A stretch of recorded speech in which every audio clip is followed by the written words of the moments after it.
Tu peux me rappeler ce qu'on cherche ce coup-ci? Comme je te l'ai dit hors champ, on recherche l'or ultime.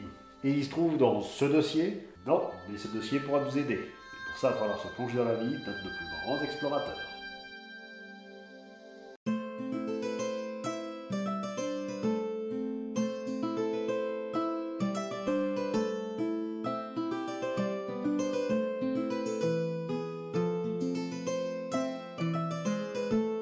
Salut à tous, est-ce que vous connaissez Indiana Jones?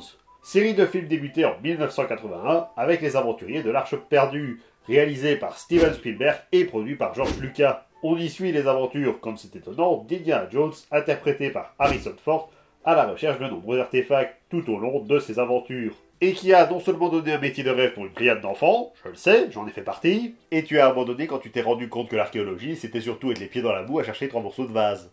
Non, quand j'ai appris qu'il y avait peu de chances que je découvre un jour l'Atlantide. Mais Indy a aussi permis la création de nombreux archéologues de fiction. Mais il est parfois bon de retourner dans ses classiques et de prendre l'un des modèles de l'archéologie moderne, Henry Walton Jones Jr. en personne. Alors, on va pas se mentir, je vais pas citer toutes les aventures d'Indiana Jones, parce qu'il en a fait un paquet, le bougre. Bon, je sais bien que vous vous dites qu'il n'y a que 4 films, 3 films. Non, 4. Je fais partie des gens qui n'ont rien contre le 4e film. Ou alors il n'y a que 2 films. Comment ça, 2 films? Tout le monde aime le premier film. Tout le monde encense le 3e film, et à juste titre.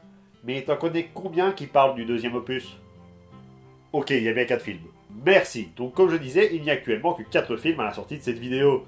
Mais si on compte les films, la série, les jeux, les comics, on n'arrive pas moins de 64 aventures, avec un artefact trouvé dans pratiquement chacune d'entre elles. À ce niveau-là, ça devient presque maladif de trouver des trésors. Mais ils font collection, quoi. Bon, après, Sidney Fox a 66 aventures à son compteur. Au final, il reste encore des trucs à découvrir dans le monde ou ils se partagent tout à deux? Alors, pourquoi est-ce que je parle de 64 aventures?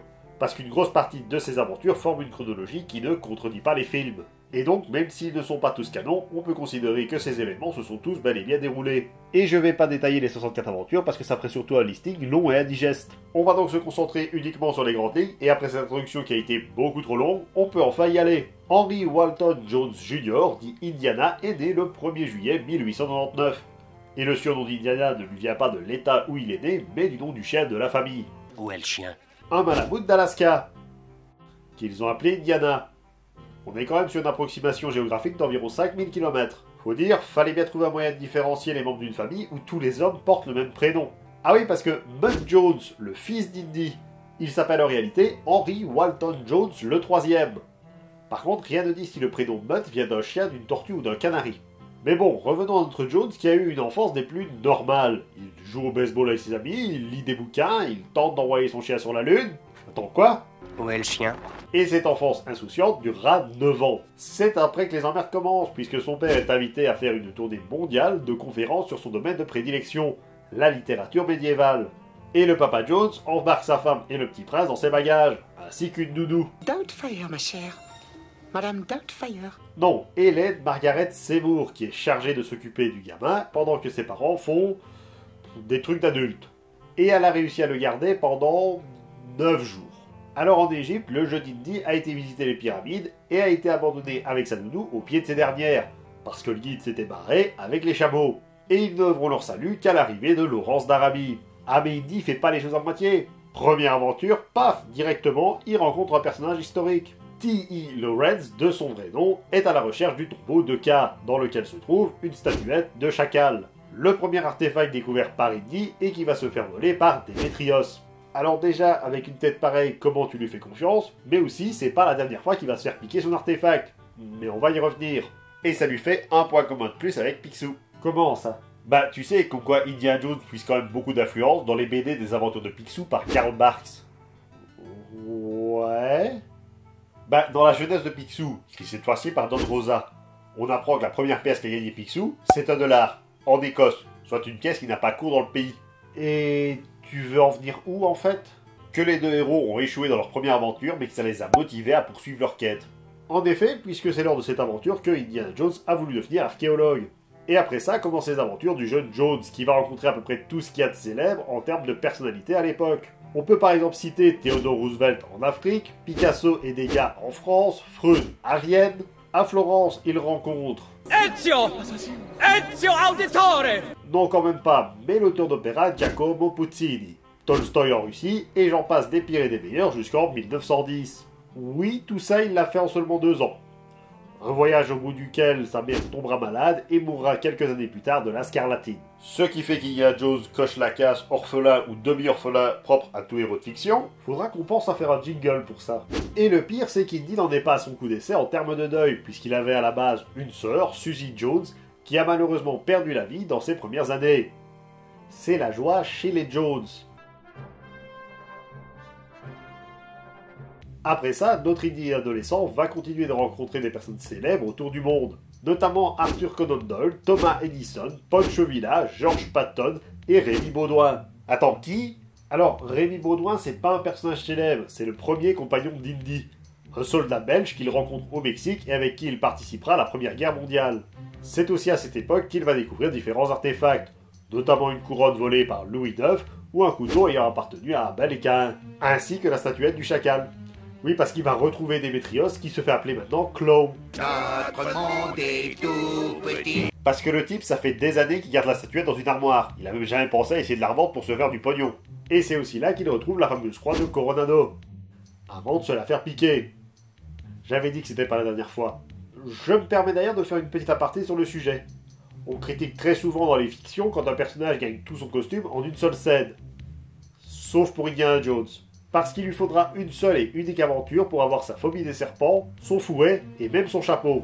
Bref, on arrive à la Première Guerre mondiale où notre futur archéologue se fait engager dans l'armée belge sous le nom d'Henri Défense. Il va donc enchaîner les missions dans les tranchées avant d'être envoyé en Afrique, où il va rencontrer Mata Hari, avec qui il aura une relation plus qu'amicale, on va dire. Et une fois la guerre terminée, Indy va s'engager dans les services secrets, histoire d'avoir un peu de James Bond dans la vie d'Indiana Jones. Enfin, pas que James Bond, parce qu'il va aussi affronter, j'ai du mal à le dire, la réincarnation de Vlad l'Empaleur. Tu veux dire que... Oui, Indiana Jones contre les vampires. Quand on sait ça, le 4e opus ne semble plus aussi invraisemblable. C'est aussi à cette période-là qu'Indiana Jones va empêcher l'Allemagne de récupérer des armes à Londres, en Égypte ou au Tibet. Premier ennemi du jeu. Bienvenue dans Indiana Jones, tu vas rôter du sang, enculé. Oui, ces événements peuvent être canons. Encore une fois, l'épisode 4. Quoi qu'il en soit, en 1920, Indy retourne chez lui pour enfin faire ses études d'archéologue, après avoir été refusé à Yale et à Harvard. En même temps, vu sa scolarité relativement inexistante, il s'attendait à quoi? Bref, Indy se retrouve à l'université de Chicago, sous la tutelle des professeurs Charles Kingston et Abner Ravenwood, le papa de Marion, future maman du fils d'Indy. Notre monde est tout petit. Il y rencontre aussi ses 2 camarades, Harold Oxley et Magnus Voller. Ah, j'ai dit que tout pouvait être canonique. J'ai pas dit que ça ne multipliait pas les rencontres fortuites. Et son colocataire de l'époque, c'est Elliot Ness. Au bout d'un moment, il collectionne des artefacts ou les rencontres avec les gens célèbres. T'en fais pas, des artefacts, il va en avoir aussi. Il ne lui faudra pas plus de 2 ans, en 22 donc, pour partir à la recherche du bâton des rois. En 23, il part à la recherche du secret des pyramides, en oubliant visiblement de dire à ses compagnons qu'il a déjà résolu ce mystère à l'âge de 9 ans. En 24, il découvre des peintures rupestres dans une grotte souterraine, parce qu'on ne peut décemment pas trouver un artefact magique tous les ans. En 25, il est sur les traces de Merlin, ce qui l'a conduit à chercher une cité antique au Guatemala en 26. Paramonte? Oh, c'est en Amérique centrale. En 27, il est fait mention d'une expédition en Chine, mais on n'a pas trop d'informations là-dessus. Ah oui, et cette même année-là, il a aussi cherché l'Arche de Noé. En 28 et 29, il recherche un artefact ayant appartenu à une licorne et qui ouvrira un passage vers la Terre creuse. Encore une fois, le 4e opus. On va passer quelques années où il se passe pas grand-chose d'intéressant, et en 35, sauf qu'il trouve quand même un crâne de cristal en 33. Oui, c'est vrai qu'il trouve un crâne de cristal bien avant les films. Ainsi que le manuscrit de Voynich. On l'appelle le manuscrit Voynich. Et le manuscrit de Voynich. Et le bâton d'Aaron. On a dit qu'on faisait pas tous les artefacts qu'il trouvait. Bon, où est-ce qu'on en est rendu? En 35. Ah oui, en 35, avec enfin les aventures d'Indiana Jones que tout le monde connaît. Et chronologiquement, la première aventure est celle des cendres de Nurachi, le premier empereur chinois de la dynastie Manchu. Et je suis très étonné de voir que de tous les médias dans lesquels on a suivi les aventures d'Indiana Jones, il n'y en a aucune qui parle de comment il les récupère. Surtout maintenant qu'on est à une époque où c'est monnaie courante de faire des opus sur ce genre de détails. Bref, il trouve ces artefacts principalement pour l'échanger avec l'œil du pan, un artefact qu'il recherche depuis près de 15 ans. Et ça veut aussi dire que sa règle, et l'une de ses phrases les plus célèbres, il la respecte pas toujours. Sa place, c'est dans un musée. On peut dire qu'à cette époque, il avait pas encore l'éthique qu'il avait dans le 3e film. Théorie intéressante si on oublie l'épisode de Coronado. Cette croix est un vestige du passé, sa place est dans un musée. Ça, c'est toujours le problème quand on fait des préquels, c'est la foire aux incohérences. Tu vas jamais lâcher l'affaire. Jamais. Quoi qu'il en soit, le deal se passe évidemment mal et Indy se retrouve en Inde. Il doit alors rechercher les pierres de Sankara, volées dans un village par les thugs. Un groupe vénérant Kali est passé maître dans la discipline de vous voler votre cœur. Littéralement.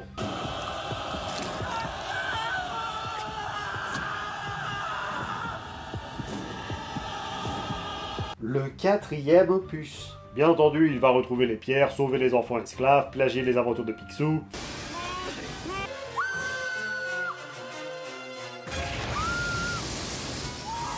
On va dire que c'est un hommage. Bref, il n'y a pas grand chose à en dire. Comme je l'ai dit en début de vidéo, c'est pas vraiment l'opus préféré des gens. Et pour continuer dans les aventures de notre archéologue, il va s'associer avec un collègue européen qui serait un descendant de Dracula. Le 4e opus, le 4e opus. Après ça, il va rechercher la pierre philosophale, fallait bien que ça arrive un jour, ainsi que le tombeau des dieux. Et enfin, Indiana Jones va devenir le professeur Jones. Et vous êtes prof? À mi-temps. De quoi? Oui, jusqu'à présent, il n'était pas encore professeur. Il ne prendra ses fonctions qu'en 37, soit peu de temps avant sa recherche de l'Arche perdue. Mais avant ça, il doit rechercher un ancien collègue, Forestal, à la recherche de l'idole de fertilité. Alors, le nom de Forestal ne vous dit peut-être rien, et pourtant il est bel et bien présent dans le film. Juste là.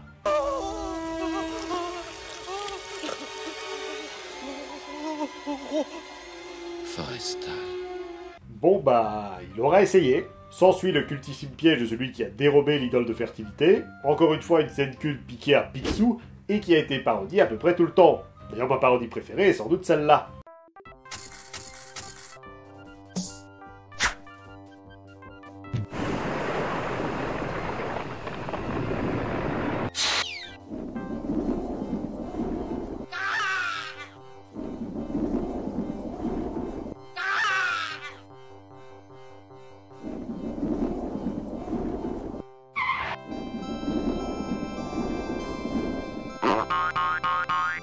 Peut-être à égalité avec celle-là. Et comme pour sa première aventure, après avoir bravé tous les dangers, il se fait piquer l'idole par un autre confrère. Je savais pas que les archéologues se tiraient autant dans les pattes. Enfin, après cet échec, Indy est convié à retrouver l'Arche d'Alliance. Et pour ce faire, il devait retrouver le bâton de rat. Du moins sa tête. Et sa tête était en possession de Ravenwood, l'ancien mentor d'Indy. Bon allez, je le mets encore une dernière fois. Notre monde est tout petit. Au final, il va retrouver non pas le professeur, mais sa fille Marion, au Népal, avant de s'envoler pour l'Afrique. Et après moult péripéties, il va finir par dénicher l'arche, avant de se la faire piquer là aussi. Ça commence à devenir une habitude. Mais qu'on se rassure, ceux qui allaient regarder dans l'arche allaient mourir dans d'atroces souffrances. Et il put donc récupérer l'arche qui finit entreposée avec un tas d'autres babioles. Parce que sa place n'était pas dans un musée. Sa place est dans un musée. Après ça, il eut encore d'autres aventures, en partant une première fois à la recherche de l'Atlantide, en empêchant la création d'un passage interdimensionnel vers le Netherworld, ou encore en allant chercher l'âme de Satan. Ne critiquez plus jamais le 4e opus. Il ira même rechercher les restes momifiés d'un empereur chinois. Et c'est reparti. Bref, après toutes ces aventures et bien d'autres, nous arrivons à la plus célèbre d'entre elles, la quête du Graal, qui débute surtout par la quête de retrouver Henry Jones Senior, qui a disparu à Venise. Après une trahison de sa nouvelle collègue Elsa, qui reste toujours la meilleure indie girl, prouvez-moi le contraire. Vous avez les yeux de votre père. Et les oreilles de ma mère, mais le reste vous appartient. Je crois que nous avons évoqué les meilleures parties de votre anatomie.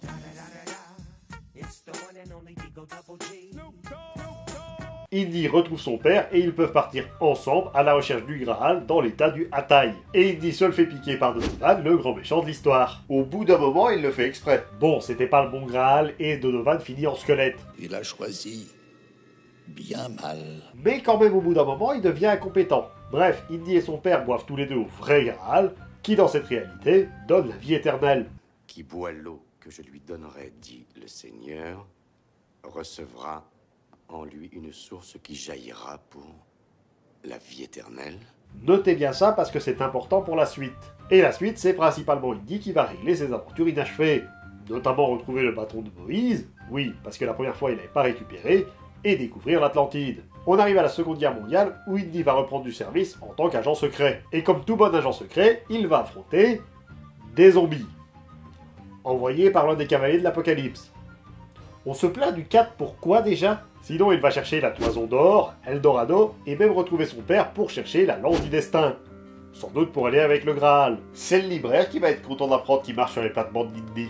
The Librarian, Quest for the Spear. Et enfin, on peut arriver au mal-aimé Crâne de Cristal. Alors, il se trouve que l'ami d'Indy, Harold Huxley, qui a eu entre autres comme élève le fils d'Indiana Jones sans le savoir, est devenu fou après avoir trouvé un crâne de cristal. Ce qui est déjà complètement pompé sur Stargate en fait. Le génial explorateur, mais très mauvais grand-père Nick Ballard. Il affirmait que ce crâne possédait un certain pouvoir. Quel genre de pouvoir?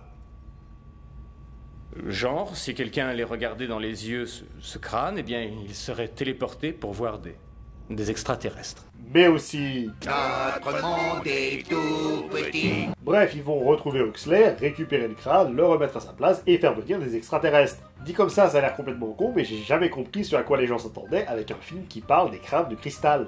Ces gens ont l'une des légendes les plus courantes à leur sujet. Autant que dire que le Graal donne la vie éternelle. Mais je voudrais aussi revenir sur une scène qui engendre une polémique que j'ai jamais compris.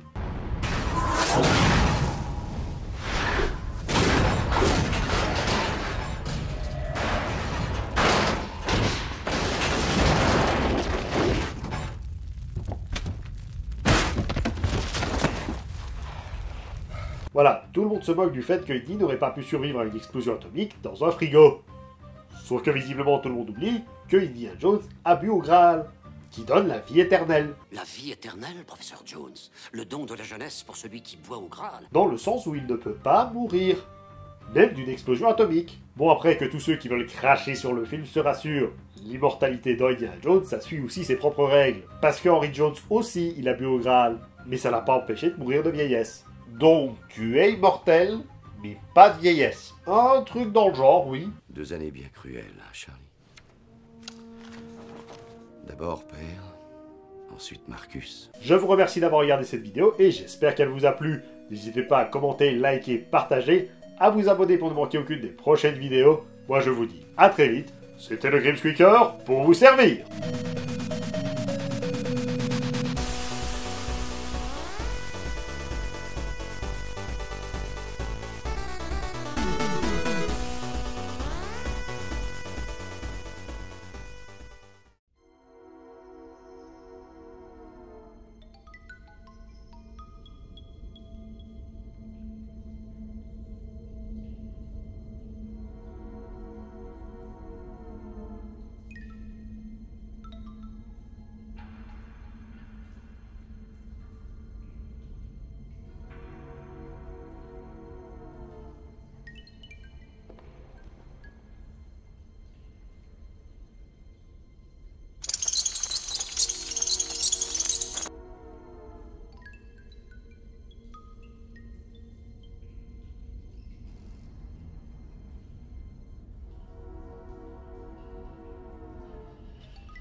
Alors si j'étais toi, je ferais pas ça. Ça tombe bien, tu n'es pas à moi. Alors techniquement si, mais en plus tu es conscient que ça va sans doute déclencher un piège. T'as sans doute raison. Heureusement, j'ai ce qu'il faut.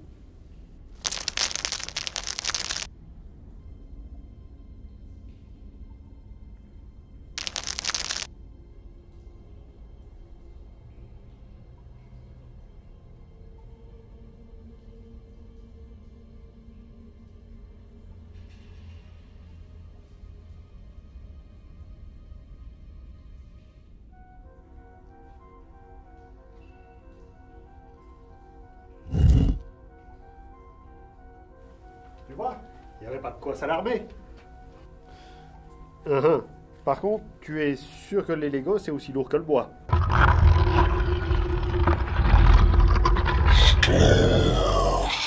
Oh shit.